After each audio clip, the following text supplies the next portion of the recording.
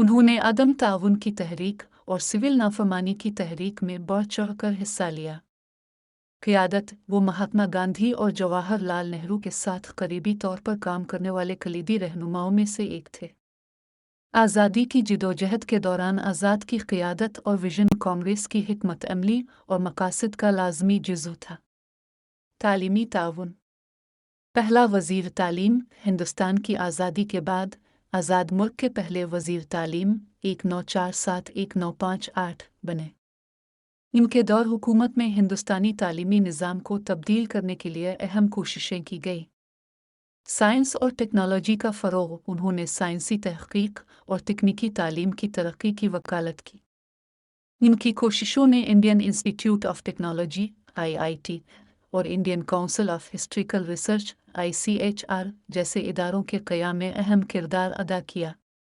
ثقافتی اور لسانی تعاون۔ اردو زبان کی ترویج۔ آزاد اردو زبان کے پرزور حامی تھے اور انہوں نے ثقافتی اور ادبی اتحاد کو فروغ دینے کے ذریعہ کے طور پر اس کی ترویج کے لیے کام کیا۔ وہ اردو کے ایک مشہور اسکالر اور مصنف تھے اور ان کے ادبی کاموں بشمول شاعری اور مضامین نے ہندوستان کے ثقافتی ورثے میں حصہ لیا۔ ثقافتی تحفظ۔ انہوں نے ہندوستان کے متنوع ثقافتی ورثے کے تحفظ اور فروغ میں اہم کردار ادا کیا۔ ان کے کام نے قومی شناخت اور فخر کے احساس کو فروغ دینے میں مدد کی۔ متحدہ ہندوستان کا ویژن۔ سیکولرزم اور اتحاد۔ آزاد سیکولرزم کے کٹر حامی تھے اور انہوں نے اس بات کو یقینی بنانے کے لیے کام کیا کہ آزادی کے بعد ہندوستان متحد اور سیکولر رہے۔ وہ ہندو مسلم اتحاد کے حامی تھے اور تقسیم ہند کے مخالف تھے۔ ادبی تصانیف۔ مصنف۔ آزاد نے تاریخ، مذہب اور تعلیم سمیت مختلف موضوعات پر متعدد کتابیں اور مضامین لکھے۔ ان کی تحریریں ہندوستان کی ثقافتی اور فکری ترقی کے لیے ان کے گہرے علم اور وابستگی کی عکاسی کرتی ہیں۔ مولانا ابوالکلام آزاد کی وراثت ہندوستان کی تعلیمی پالیسیوں، سیکولرزم اور اتحاد کے تئیں ان کی وابستگی اور ادب اور ثقافت میں ان کی خدمات سے نمایاں ہے۔ ان کی خدمات کو ہندوستان میں آج بھی یاد کیا جاتا ہے اور ان کا احترام کیا جاتا ہے۔ حسرت موہانی ایک مشہور شاعر اور مجاہد آزادی انڈین نیشنل کانگریس کے ابتدائی رکن تھے اور آزادی کی جدوجہد میں فعال طور پر شامل تھے۔ انہیں کانگریس کے مقاصد میں خود حکمرانی کو شامل کرنے کی وکالت کرنے اور اردو ادب اور سیاسی سرگرمی میں ان کی خدمات کے لیے یاد کیا جاتا ہے۔ حسرت موہانی جو ہندوستان کی آزادی کی تحریک کی ایک نمایاں شخصیت تھے، موہانی نے شاعر، مجاہد آزادی اور سیاستدان کے طور پر اہم خدمات انجام دیں۔ ان کی وراثت سماجی انصاف کے تئیں ان کی وابستگی، برطانوی نوآبادیاتی حکمرانی کے خلاف جنگ میں ان کے کردار اور ان کے ادبی کارناموں سے ظاہر ہوتی ہے۔ انہوں نے انقلاب زندہ باد کا نعرہ دیا۔ مکمل آزادی کا پہلا مطالبہ۔ حسرت موہانی موہنی کو 1921 کے اوائل میں برطانوی حکمرانی سے مکمل آزادی پورنا سوراج کا مطالبہ کرنے والے پہلے ہندوستانی رہنماؤں میں سے ایک ہونے کا سہرا دیا جاتا ہے۔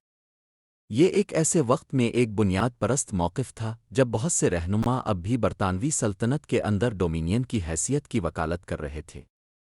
تحریک خلافت میں شمولیت۔ موہانی تحریک خلافت میں ایک اہم شخصیت تھے جس کا مقصد خلافت عثمانیہ کی حفاظت کرنا تھا اور ہندوستان میں وسیع تر نوآبادیاتی مخالف جدوجہد سے بھی منسلک تھا۔ اس تحریک میں ان کی شمولیت نے برطانوی حکمرانی کے خلاف لڑائی میں ہندو مسلم اتحاد کو ختم کرنے میں مدد کی۔ حسرت موہانی اردو کے ایک مشہور شاعر تھے جو اپنی غزلوں اور اپنی شاعری میں محبت، عرفان اور انقلابی جوش کے موضوعات کو ملانے کے لیے جانے جاتے تھے۔ ان کے کام کا اردو ادب پر دیرپا اثر پڑا ہے اور وہ اپنی گیت کی خوبصورتی اور گہرائی کی وجہ سے مشہور ہے۔ آصف علی انڈین نیشنل کانگریس کے ایک بااثر رہنما تھے اور انہوں نے تحریک آزادی میں اہم کردار ادا کیا۔ کیمبرج یونیورسٹی سے تعلیم حاصل کرنے والے علی نے سیاسی جدوجہد کو ایک الگ نقطہ نظر پیش کیا۔ کلیدی تعاون۔ کانگریس کی قیادت۔ آصف علی 1940 کی دہائی کے دوران کانگریس پارٹی کی کوششوں کو منظم کرنے میں اپنے کام کے لیے جانا جاتا تھا۔ وہ ہندوستان چھوڑو تحریک میں فعال طور پر شامل تھے اور اپنی قائدانہ اور تنظیمی صلاحیتوں کے لیے جانے جاتے تھے۔ آزادی کے بعد آزادی کے بعد علی نے ریاستہائے متحدہ میں ہندوستان کے سفیر کی حیثیت سے خدمات انجام دیں اور نو تشکیل شدہ ملک کی ابتدائی سفارتی کوششوں میں ایک اہم شخصیت تھے۔ وراثت، سیاسی جدوجہد اور سفارتی کوششوں دونوں میں ان کی خدمات ایک آزاد قوم کے طور پر ہندوستان کے ابتدائی سالوں کو تشکیل دینے میں اہم تھیں۔ رفیع احمد کدوائی ہندوستانی آزادی کی جدوجہد میں ایک اہم شخصیت اور انڈین نیشنل کانگریس کے ایک نمایاں رہنما تھے۔ اتر پردیش کے ایک ممتاز مسلم گھرانے میں پیدا ہونے والے کدوائی کی سیاست میں ابتدائی شمولیت نے انہیں مہاتما گاندھی اور جواہر لال نہرو کے ساتھ مل کر کام کرتے دیکھا۔ کلیدی تعاون، سیاسی قیادت، کدوائی تحریک عدم تعاون اور سول نافرمانی کی تحریک میں ایک فعال حصہ دار تھے۔ ان تحریکوں میں ان کی شمولیت گاندھی جی کے عدم تشدد کی مزاحمت کے اصولوں کے تئیں ان کی وابستگی کو ظاہر کرتی ہے۔ آزادی کے بعد کا کردار، ہندوستان کی آزادی کے بعد کدوائی نے کئی اہم عہدوں پر کام کیا۔ انہوں نے وزیر مواصلات اور بعد میں خوراک اور زراعت کے وزیر کی حیثیت سے خدمات انجام دیں، جو نو آزاد ملک کے لیے پالیسیوں کی تشکیل میں اہم کردار ادا کرتے ہیں۔ وراثت، رفیع احمد کدوائی کو کانگریس پارٹی کے مقاصد کے تئیں ان کی لگن اور ہندوستان کے سیاسی اور اقتصادی انفراسٹرکچر میں ان کی خدمات کے لیے یاد کیا جاتا ہے۔ ڈاکٹر اے پی جے عبدالکلام، جنہیں اکثر اے میزائل مین آف انڈیا اور عوامی صدر کہا جاتا ہے، نے مختلف شعبوں میں ہندوستان کے لیے اہم خدمات انجام دیں۔ یہاں ان کی اہم خدمات کا خلاصہ ہے: خلائی اور میزائل ٹیکنالوجی، میزائلوں کی ترقی۔ کلام نے ہندوستان کی میزائل ٹیکنالوجی کی ترقی میں اہم کردار ادا کیا۔ وہ اگنی اور پرتھوی میزائلوں کی ترقی میں ایک اہم شخصیت تھے، جس نے ہندوستان کی دفاعی صلاحیتوں کو بہت ترقی دی۔ ہندوستان کا خلائی پروگرام، وہ ہندوستان کے خلائی پروگرام میں بھی شامل تھے اور سیٹلائٹ اور لانچ گاڑیوں کی ترقی میں حصہ لیا۔ Indian space research organisation (ISRO) میں ان کے کام نے سیٹلائٹ لانچ گاڑیوں کی کامیابی میں اہم کردار ادا کیا۔ بھارت کے جوہری پروگرام میں کردار: پوکھران 2 جوہری تجربات۔ کلام 1998 میں ہندوستان کے جوہری تجربات میں مرکزی شخصیت تھے، جس نے ہندوستان کو جوہری ہتھیار رکھنے والی ریاست بنا دیا تھا۔ اس علاقے میں ان کی قیادت نے انہیں قومی پہچان اور عزت بخشی۔ آپ کا کیا خیال ہے؟ نیچے باکس میں تبصرہ کریں۔ اگر یہ پروگرام اچھا لگا ہو تو لائک اور شیئر کریں۔ اس چینل کو سبسکرائب کرنا نہ بھولیں۔ ملتے ہیں اگلے پروگرام میں۔ خدا حافظ۔